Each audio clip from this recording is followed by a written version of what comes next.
Alors bonjour mes amis et bienvenue dans cette nouvelle vidéo qui fait la suite de la vidéo précédente dans laquelle on a introduit le sujet des valeurs et de la morale. Voilà, donc on va continuer un petit peu notre réflexion placée du point de vue de la perspective du yoga. Voilà, mais avant d'aller plus loin, je vous encourage à vous abonner à cette chaîne et rejoindre des centaines de personnes qui ont à cœur de développer, d'ancrer une philosophie de vie solide pour expérimenter plus de bonheur et plus de paix et d'harmonie avec leur environnement. Donc cliquez, abonnez-vous et vous serez mis au courant en temps réel de chaque nouvelle vidéo que je sors. Donc on va continuer sur cette réflexion qu'on a entreprise au sujet des valeurs, au sujet de la morale. Pourquoi on a introduit tous ces concepts de valeurs et de morale dans notre sphère sociale? Eh bien c'est simplement que, on l'a vu, j'ai terminé la dernière vidéo comme ça, simplement parce que on manque cruellement d'intériorité et qu'au contraire, justement, ce travail intérieur, il n'est pas du tout intégré dans notre sphère sociale. C'est-à-dire, il ne fait pas du tout partie de l'éducation. Hein. Donc, si on se place du point de vue du yoga, bon, déjà, le yoga, qu'est-ce que ça veut dire? Ça veut dire l'union. Hein. Mais après, il s'agit de savoir de quelle union on parle. Parce que quand on parle d'union, ça sous-entend qu'il faut unir deux choses. Donc, il y aurait, ce serait l'union entre quoi et quoi, finalement? Entre qui et qui? Hein. Est-ce qu'il y a quelque chose donc qui serait moi et quelque chose qui serait l'autre par exemple, hein. Donc moyennant quoi à ce moment-là il y a déjà une séparation, il y a déjà une opposition, il y a déjà une source d'opposition, donc de conflit. Hein. Donc ça, on le retrouve aussi, pas seulement individuellement, au niveau individuel, mais on le retrouve aussi entre des communautés, entre des groupes de personnes, entre des nations, entre des cultures. Voilà, cette opposition, on la retrouve là aussi. Et quand on est dans cette opposition de moi et l'autre, eh bien, on est dans un état déjà de fragmentation, on peut le dire, hein, et ça c'est la base de tout conflit, cette fragmentation. Alors, qu'est-ce qui est moi, déjà? Parlons de moi. Qu'est-ce qui est moi et qu'est-ce qui n'est pas moi?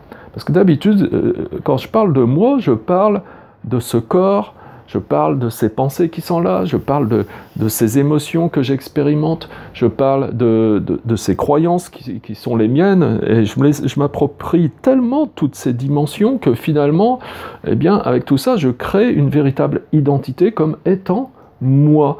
Hein, mais si je transcende tout ça dans mon expérience, si je transcende toutes ces limitations d'identification que j'ai pu créer sous forme d'un corps, sous forme de pensée, sous forme d'émotion, sous forme de croyance, alors il n'y a plus rien de tel que moi et l'autre, il n'y a plus de conflit. Hein.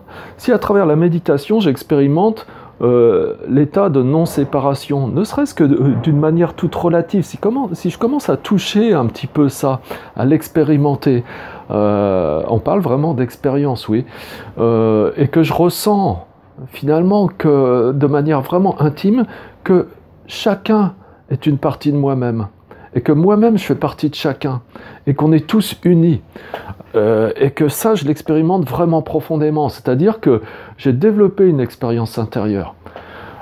Quand j'ai développé une telle expérience quand j'ai développé une telle expérience intérieure, si après on vient me parler de valeurs, de morale, qu'il faut faire comme ceci, qu'il faut faire comme cela, qu'il faut être bon avec telle ou telle personne, qu'il faut être généreux, etc. Ça n'a plus de sens pour moi, c'est sans objet, quoi. Non? Simplement, donc, justement, où réside justement la méprise, c'est qu'on a une idée erronée de soi-même. Hein. Et quand on a une idée erronée de soi-même, eh bien, on a besoin de concepts, donc de valeurs, de morale. Hein. Et si on veut aller au-delà, si on veut développer la reconnaissance de soi, si on veut développer la reconnaissance de la nature ultime de l'esprit, si on veut unir notre âme individuelle à l'âme universelle, eh bien, voilà, il y a un autre chemin à entreprendre que simplement vouloir respecter des choses conceptuelles qui, au final, bon, sont des pis-aller parce que, au final, c'est pas c'est pas ce qui nous protège complètement de tout conflit, bien au contraire. À un moment ou un autre, tout ça se trouve en opposition, c'est très fragile. Si on veut créer vraiment une véritable unité, eh bien, on a besoin de développer l'intériorité et de reconnaître qu'il n'y a plus l'autre, finalement, que c'est quelque chose qui n'existe pas, qu'on est vraiment tous unis.